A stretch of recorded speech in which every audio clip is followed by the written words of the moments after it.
Hi, this is Scott Garibay, and today we're going to talk about Dungeons and Dragons. We're going to talk about Dragons of Stormwreck Isle. In my humble... this content exists in a playlist and should be watched in the order it is in the playlist, and the link for the playlist is below.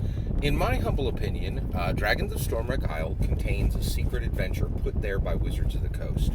This secret adventure exists in the art only, okay, and it's there for legacy DMs to decode and run, in my humble opinion.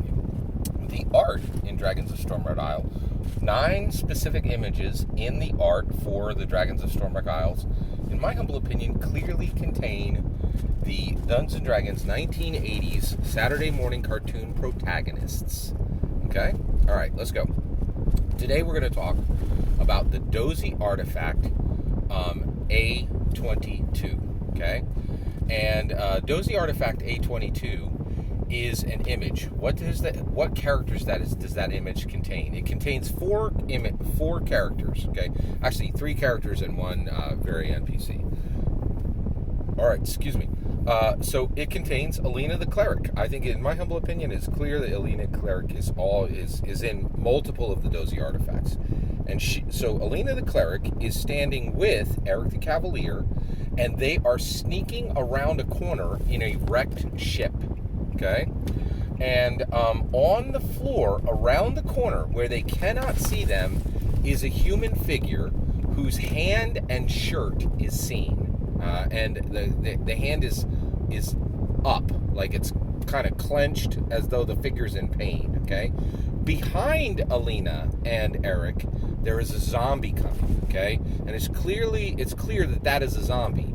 However, the person that is on the floor that is about to be encountered by Alina the Cleric and also by Eric the Cavalier is an alive human. You could see this because there's no rigor mortis on the hand, right? There's actually not even any wounds on the hand at all, right? But the position of the hand clearly shows that this person is down and suffering, maybe about to die, is certainly down, half or maybe even 3/4, or maybe even 90% of their HP, right? Just from the position of the hand, you can see this person is not comfortable. They're on the ground and they're wounded, but that wound has no evidence on their hand, and their hand is clearly alive and clearly human. And the shirt is the real clue. The shirt is exactly the same shirt we saw on Lorne, the wielder of the Stone of Astra, the 12th talisman that is in the Dungeons & Dragons Saturday morning cartoon, Season 3, Episode 24, the 12th talisman. Okay? That is Lorne. Lorne was a good friend. He was a person that the protagonists of the D&D 1980 Saturday morning cartoon, they came across him. He helped them for like 1 episode, and then he moved on with a caravan, right? And he left the crew. But when he did, it was made clear that Eric the Cavalier had found a real friend in Lorne, and that he had a strong relationship with Lorne. Their favorite thing to do was bust stones. If you have, friends and you're like, you insult each other regularly, but it's like, and if you did this to anyone you knew otherwise, you might suffer severe repercussions, but with your friends, you're like, you look horrible today, and you're, this is one of those days where the terribleness of your clothes matches the terribleness of your face. Where, like, you have to be best friends with somebody to say that to somebody, and they're like, oh, thanks, and it's very clear in this episode that Eric the Cavalier loves to bust stones, right? And this guy's the only one who could ever hang with him, right? And he just busts stones right back, right? And they just, they literally, there's a point where Eric's like, your mom, it's like, it's deep. Like, they bust stones, and this is like Eric's favorite interaction with the world.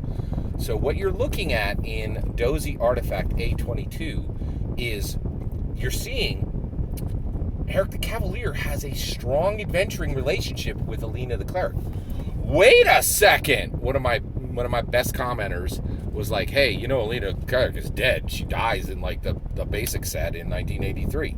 And I was like, yeah, I was aware of that. That is... Now, I think he was like, that's problematic.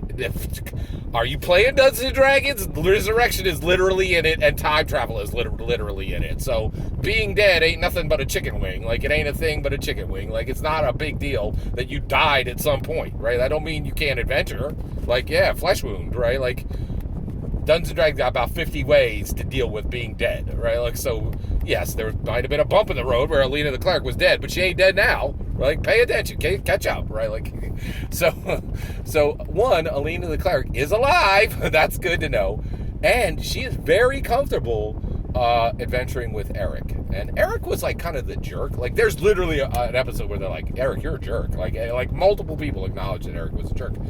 And get this, like, I'll tell you right now, I'm the jerk of my friend crew. Like, God bless my friends. I am at times a jerk. There's just I'm very intense and adamant. I'm a terrible player. I have no idea how I keep people at my table. Legitsies, right? Like, well, actually, I think I do know. It's the draw of people wanting to Dungeon Master, right? And so I'm self-aware. I know I'm a jerk, and I manage it, right? And I'm able to keep friends and a family, despite the fact that I'm a jerk, right? And I do labor to be less jerkish, right? But Eric's a jerk, and I love that aspect of Dungeons and Dragons. They're like, yeah, some of your friends are going to be jerks, right? You know that, right? Like, you don't just scatter off because somebody's got some sharp edges, right? I love that wisdom that came from Gary that's in the show. And it is so cool to see this image. And just so Alina and Eric are very comfortable adventuring. There might even be a relationship there.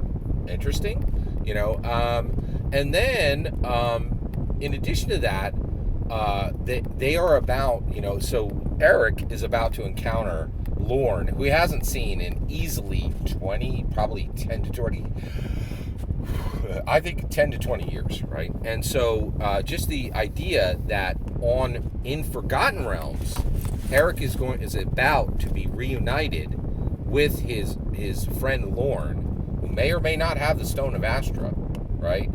And that friend is going to be wounded. There's a lot there. So there's tons of, so I'm still just gathering the clues from every image so that I can move on from excavating and interpreting to the sequencing part, and then finally to the running part of this secret adventure that exists within Dragons of Stormwreck Isle, in my humble opinion, right? And I think the name of that is, the Cloak Thief's Return, and that's Sheila returning to Earth. I think that's really what Dragons of Stormwreck Isle is all about. There's a lot here. There's a lot being accomplished.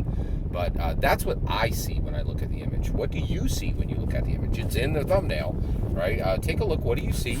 And is there anything I'm missing? Is there any coded messages coded facts that I'm missing? I'd love to hear your thoughts. Let me know in the comments below. Please consider liking and subscribing, and have a wonderful millennium.